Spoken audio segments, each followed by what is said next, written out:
And we are live. Welcome, mystery and thriller fans. I'm your on-air host, Sara DiVello, and I am so excited to welcome today, live from London, journalist turned author Janice Hallett, here to give us the inside scoop on her brand new book out tomorrow, The Twyford Code. Janice, welcome to Mystery and Thriller Mavens. Tell us about the code. Well, thank you for having me. It's an absolute delight to be here. The Twyford Code, yes, it's out tomorrow, and it's about, it's a mysterious twisting adventure tale, and it's told to us by the main character, Stephen Smith. Now, he's a former prisoner who's investigating something that happened back in his childhood, back when he was 14 years old. He went out for a school trip with his remedial English class, and his teacher, Miss Isles, didn't come back. She disappeared.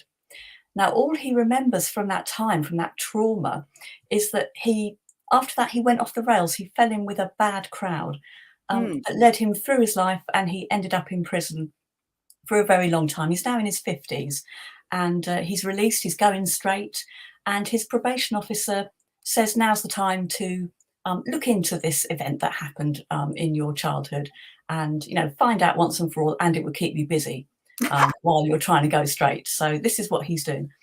But I mean, the thing that complicates that is Steve is illiterate. He's never learned to read or write until he got to prison that last time. They finally taught him how to read, and he can't really write. So to record this investigation, he's speaking into an old iPhone, and he's recording audio files. So what we're reading is an automatic transcription of those audio files.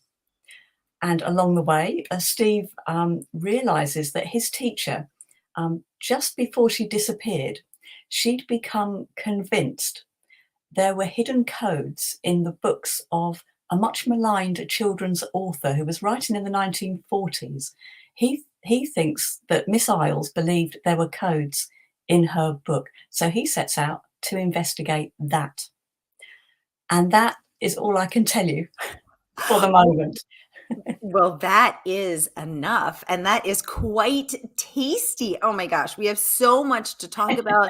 Mysterious codes, unraveling a mystery based, going back to childhood to uncover something that is traumatic that has happened. Oh my gosh. We have so much to talk about. And Janice, I can't wait to get in every single tasty detail.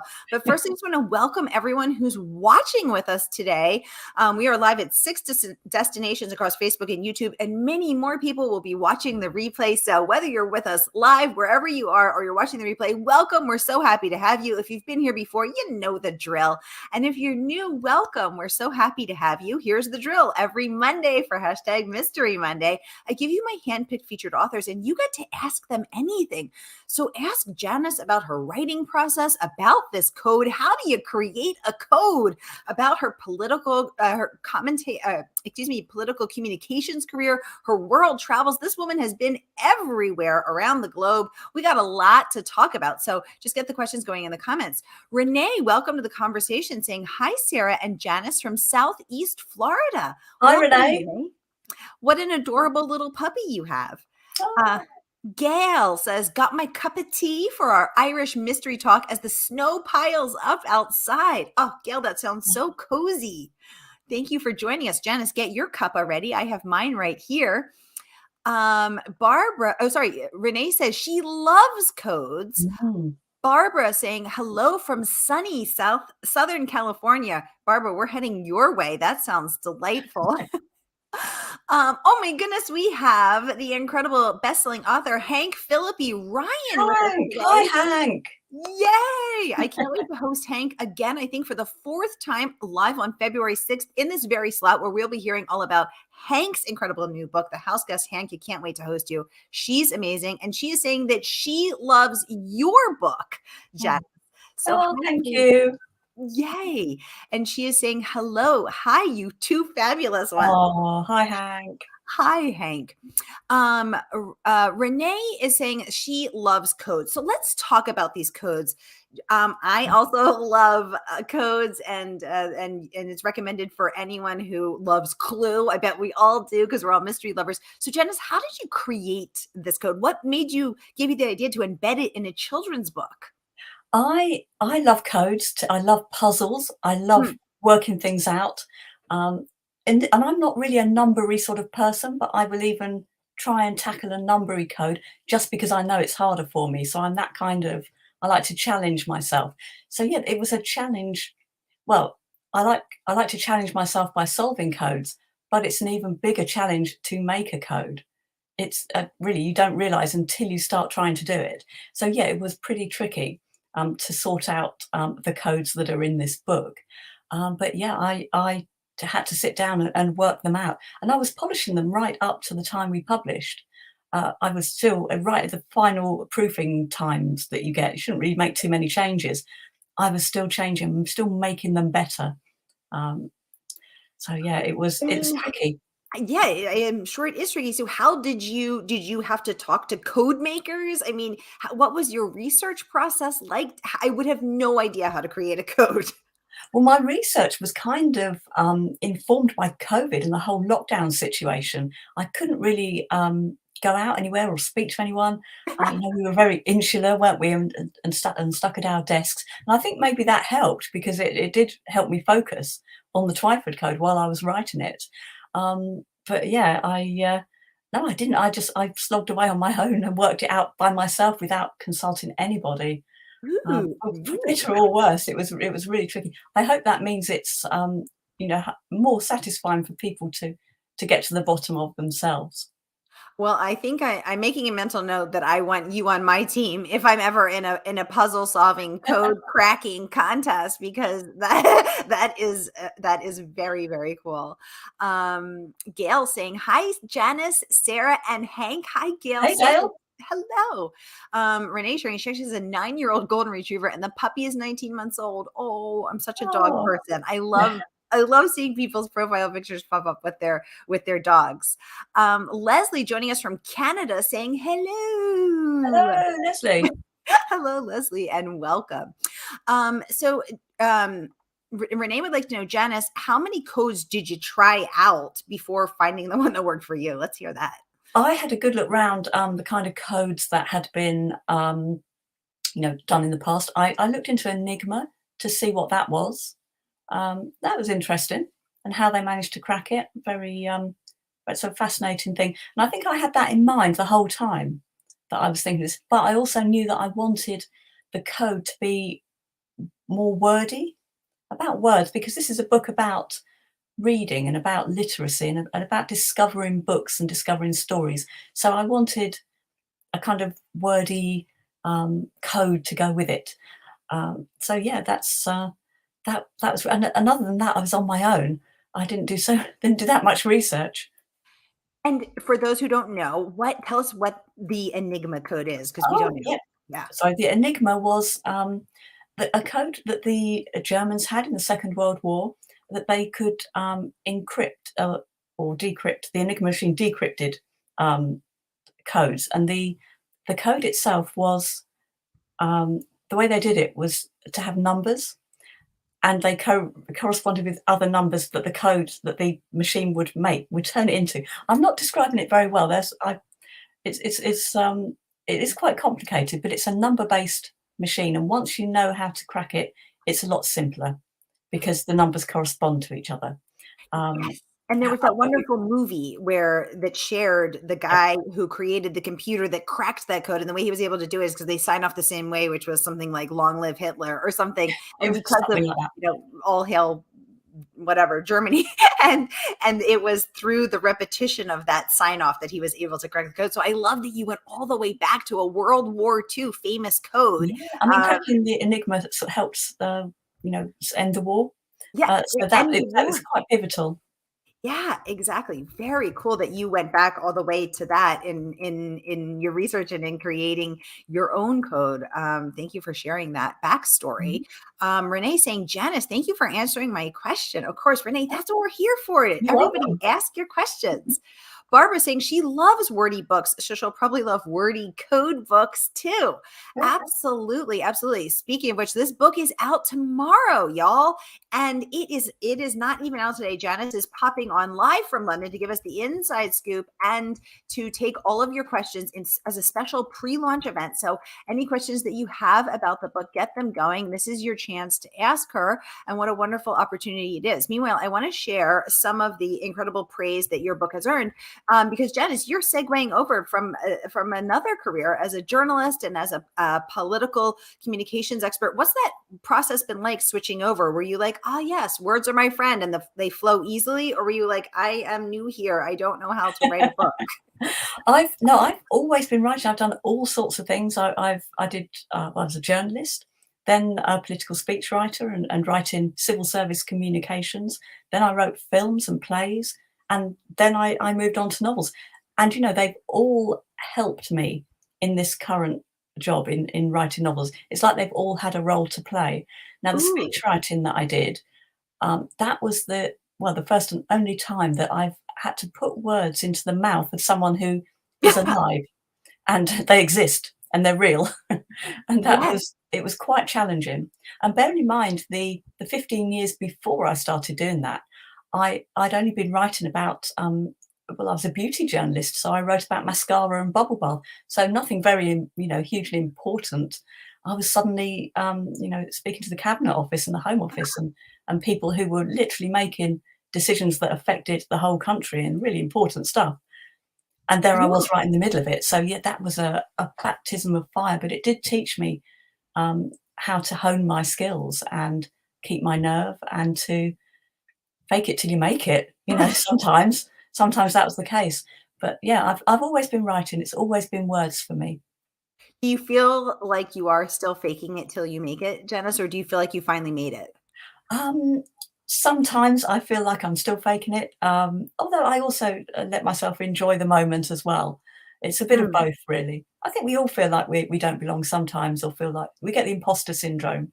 I But have that every day, all day long. yeah, Ooh, Hank Philippi Ryan would like to know, Janice, can you talk a bit about the incredible structure? Yeah, so the structure is so different from any book because they are these recordings that he's recording, and then they're being transcribed later. So tell us about this structure. well, this happened by accident. Most of my writing happens on the spur of the moment when I start the book. That's when the structure comes to me, and because this character of Steve, and he really is a character. He started talking, and his character was coming through his voice. So when I was writing him down, I was trying to write him down verbatim, and he uses a lot of slang. He's a South Londoner, very working class.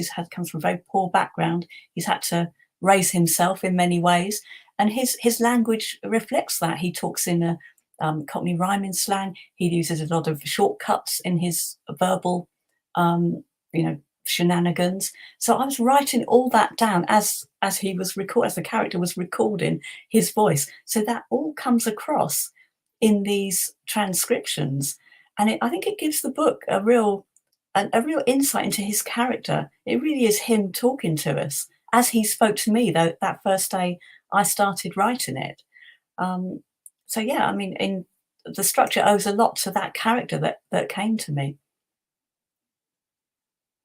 I love that. So I want to let's hone in a little more about Stephen speaking to you, about you being in, because I think the process of creativity and the unknown nature of it is always really fascinating to me, because there is no Stephen. He only exists on this page because you imagined him, because you created him, and yet you share that you would hear his voice, that Mhm. you were basically a scribe as he was dictating to you. So when did you first hear him? Were you just writing another book, or did you say, I want to create this character from South London who's been in prison, he just got out, what would he sound like? Tell us about being in creative collaboration with this Stephen and how you heard him. I sat down, knowing I was writing a book called the Twyford Code. It was my second book. I'd written the first book of The Appeal, and that was a book with a big ensemble cast. So I wanted my second book to be one character's journey. So Mm. I knew I needed this one character, and that somewhere along the line there would be codes in an old children's book. So with that, I thought, and this character came out of nowhere, and he couldn't read or write, or not very well, and he'd just come out of prison, having just discovered books and discovering the kind of books that we all read when we were in our early teens. So it's the kind of simple but very emotive, really good classic books. He's only just starting to read in his 50s. So I had this kind of idea about him, and then I thought about him speaking, and that's where he came out. And the creative process is very strange like that. The kind of Steve must be a version of me in some parallel universe. I think it's me, perhaps, if I was brought up on a South London estate and experienced the things that he experienced, maybe that he would be me. But yeah, Mm, it is strange. I don't understand the creative process, except it's something very deep in the subconscious, and if you tap mm. into it, it's huge. You know, you can really, it's limitless, really. Exactly. And I love how you say, I mean, he speaks he uses rough language that's often redacted. He Yes, he curses a lot. He uses the Cockney rhyming slang, as you said, but he then has to explain he's dictating to his son, that he has to explain what that is, and also to us, because I didn't know that Persian rugs meant drugs. And so I was learning so many things and loving hearing him. Um, Nikki, welcome to the conversation saying you finally caught a live stream. Hello, everyone. Hi, Nikki. hey, So great Nikki. to have you. Thank you for joining us. Gail saying, I love the plot of this book. It's very creative. It is so creative. Mhm. She's also sharing that the American Heritage Museum in Hudson, Massachusetts has a few Oh, actual Enigma machines. Oh my wow, gosh, that's so cool. Janice, thank you for letting excellent. us. Thank you for letting us know. Renee saying happy early pub day. Thank you, Renee. Yay, out Thank you. tomorrow. And Mhm. speaking of which, you can pre-order the book today. And the good folks at Murder by the Book, our favorite woman-owned independent bookstore, will send it out to you tomorrow. So no matter where you're watching from, on Facebook or YouTube, order the book, order today. Here's the link. I'm going to pop it up on the comments, and our friends at the bookstore will send it out to you tomorrow so that you too can get your hands on the Twyford Code. Now, Janice, let's talk about some of the incredible praise that this book has earned. So let's kick off with the publisher's weekly review, which awarded you a starred review. First of all, congratulations on that. Thank And you. let's take a look at it so we can all read it together. They dubbed the book ingenious, high praise there, filled with numerous clues, acrostics, and red herrings. This thrilling scavenger hunt for the truth is delightfully deceptive and thoroughly immersive. Okay, so first of all, congratulations and hashtag goals. I mean, that is the review one dreams of. So let's talk about how you actually created this book, because it's a careful balance to give people red herrings but not make the reader feel deceived, as Anthony Horowitz says, to play fair with the reader. So how did you simultaneously deceive the reader, play fair with the reader, plant the clues, plant the red herrings, which are the fake clues? My head is hurting already. Tell us. A lot for me happens in the first big edit, the structural edit. Ooh, That's okay. when I look at the pacing of the revelations, of the reveals, and of the clues. Before then, I don't worry too much about it. I just head for the end, and I enjoy the process. But yeah, I'm quite careful to have some things that the reader can work out early, and then some things perhaps a bit harder. You need to be a little bit more of a crime buff to notice them. But yeah, that's first structural edit for me, which is the first one we get after our editor sees it for the first time. That's really important, and that for me is make or break really for the plot. Ooh. I spend a lot of time at that point, really looking at my structure and what's happening when, which characters are coming out when, which clues are being revealed.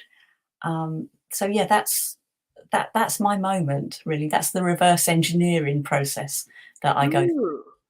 Ooh, I like that. Now, has your editor ever said to you, Janice, I'm lost, or need more clues in the first third of the book, or Janice, this is too obvious. I guessed it. On page 20, I need you to, make it more mysterious. She's never actually said, "Oh, I guessed it too early," I don't think. Okay. But she's definitely said, has given me pointers about making things clearer and not Ooh. making things too complicated, Mm. which is always my, probably something I'm aware that I sometimes do. Uh, Mm. so that's my, my angle that we normally have here. Ooh. Yeah, it's good. I like that process, actually. I like the editorial process Yeah. because your editor is like another brain. And she Ooh. can, because she hasn't been writing it for 7 months the way I had, she Right. comes in and reads it fresh. And really, you can't ever have that twice because you never read it fresh twice. So her first read is, really, you're biting your nails for that one because, it's so important. You can't see the wood for the trees when you've been writing a novel for months, and, your editor's Right. input It's is, like standing too close to a Monet. You just when mhm, you're too close, it's just a big blur, but when you step back, you're like, "Ah, now it makes sense." I love the analogy that you draw of having a second brain in the editor. How brilliant. I love that. Janice, let's talk about some of the thanks for all the hearts on Facebook, you guys. I see all your hearts. mhm. Thank you. Oh, thank you. Yay. Okay, let's talk about some more of this praise. Let's hop over to this rave review from Nita Prost, who is the New York Times bestselling author, the number one New York Times bestselling author Mhm. of The Maid. And let's take a peek at hers. She says the Twyford Code is a page-turning mystery that's built for puzzle pundits and literary word nerds. Reporting for duty here. She said it's also a story about literacy and class with a hugely endearing ex-con at the center of it all. Clever and refreshing, this book proves yet again that Janice Hallett has a knack for redefining how a mystery is told. Okay, so let's talk about the class part. So Janice, you live in West London. Mhm. Your guy is from South London. He had a tough childhood. His mother ran out before he could even remember her. He has no memories of her, and then his father ran away with a barkeeper, Yeah. a barmaid, and he was basically raised by his brother Colin, 11 years older, who wasn't really around because he's a boy and a kid Mhm. himself. He had a tough childhood, and the other kids in his remedial English class, because he is dyslexic, also had tough childhoods. Tell us about why you wanted to center the story on that.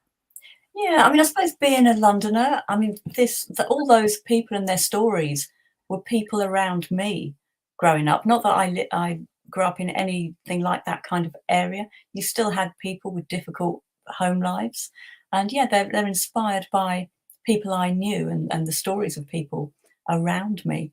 But yes, I mean, Smithy doesn't think of his childhood as unusual until now, really, when now he's learned to read and his horizon has expanded thanks to literature.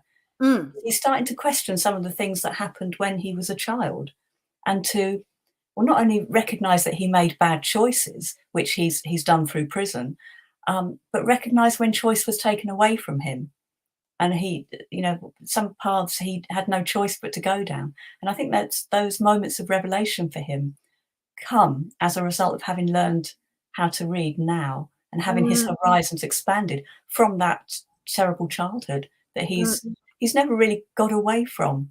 And that I think it's quite sad how happily he talks about some things we think are, that's Are horrific. painful, And right.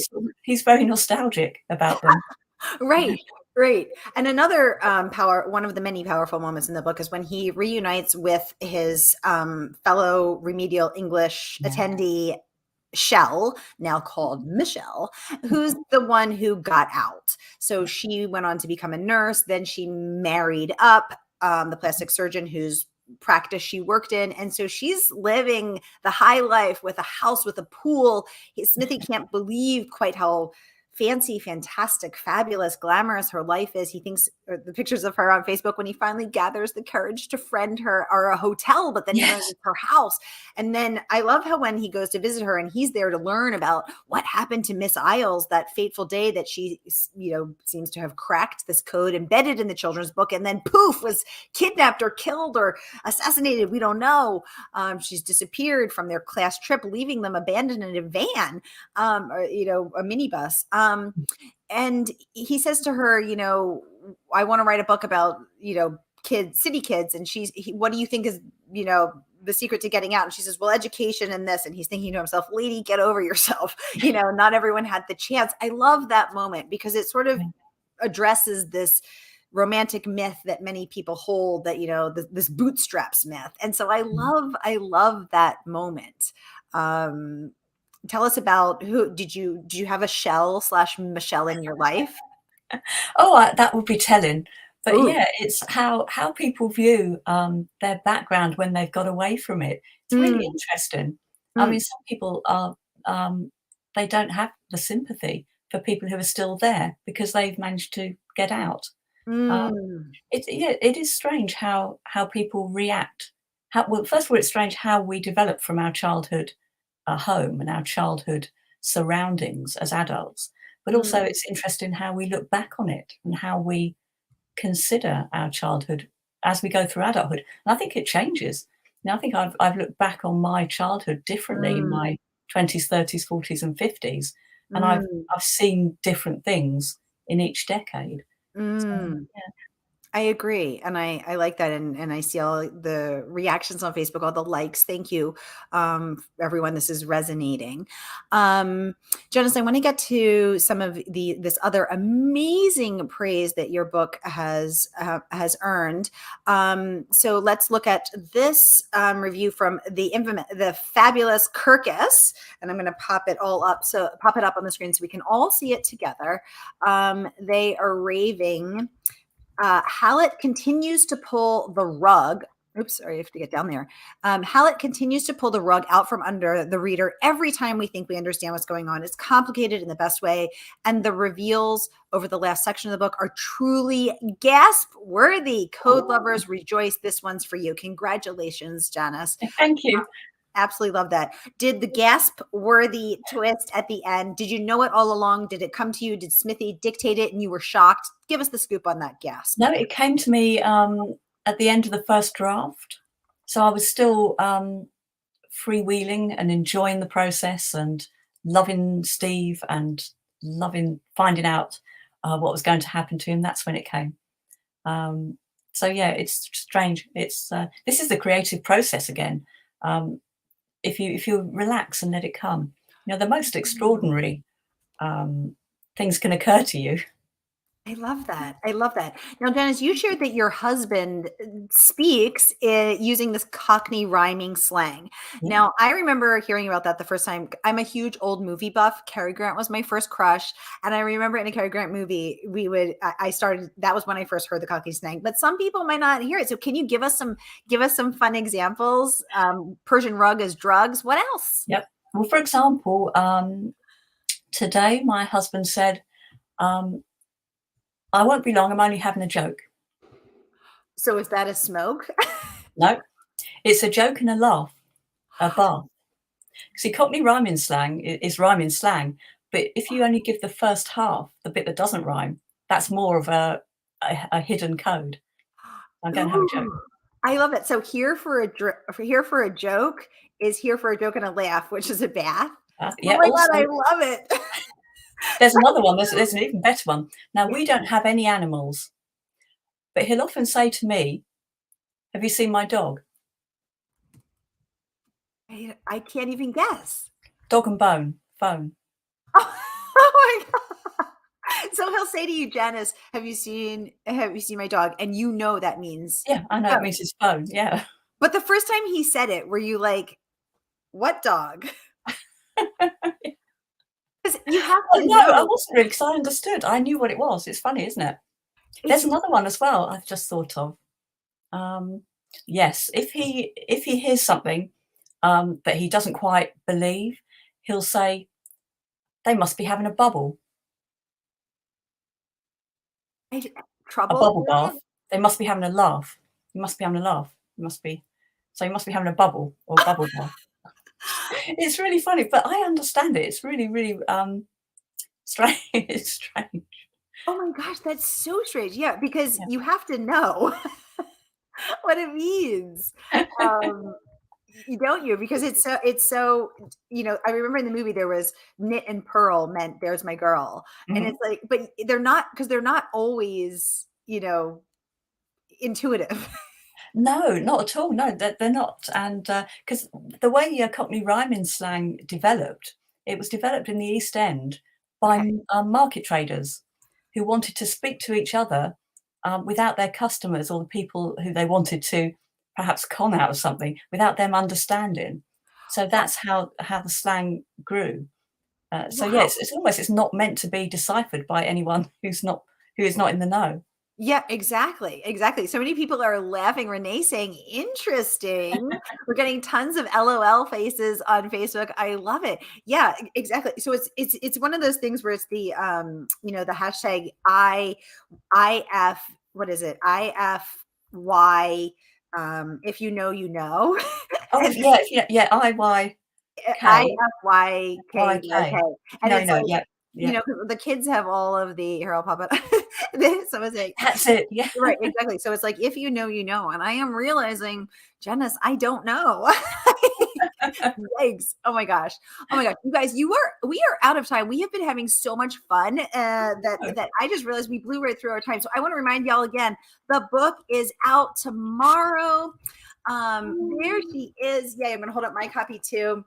And grab your copy from our favorite. I'm going to pop the link up one more time. The book is out tomorrow, and you are not going to want to miss it. So grab your copy here from our favorite woman-owned independent bookstore. And that link, one more time, I'm going to pop it up. So no matter where you're watching from, you can watch it. You can grab it. Excuse me. You can order it from our favorite woman-owned independent bookstore, Murder by the Book. And then, as always, all the good tea is spilled over in the Facebook group. That's where we continue the conversation about our books, about our reads, about the code, who's cracked it, who hasn't cracked it yet. So free and open to all. Be sure to join the group. If you're on Facebook, be sure to join the Mavens over on Facebook. Here is that link, free and open to all, and we'll see who cracks this code and who doesn't. Janice, thank you so much for joining us live for London. Renee saying thank you for talking with Janice. Interesting. I'm ordering the book. Yay, Renee. Oh, Thanks excellent. so Thank you. much. It's been a pleasure to be here. Thank you so much. Yay! It's been such a pleasure to host you. What a delight. And I will be back at 7 p.m. Eastern tonight with book reviewer from Publishers Weekly, Shelf Awareness, and the Florida Sun Sentinel, Aline Cogdell, who's going to give us reveal her best books of the first quarter. So don't miss that 7 p.m. tonight. Leslie's saying thank you. Renee is saying thank you. Y'all, thank you. I'll see you at 7 p.m. tonight. Janice, thank you. Come back Thank when your next you. book is out. Thank you very much. Thank you, Have a everyone. great day, you all.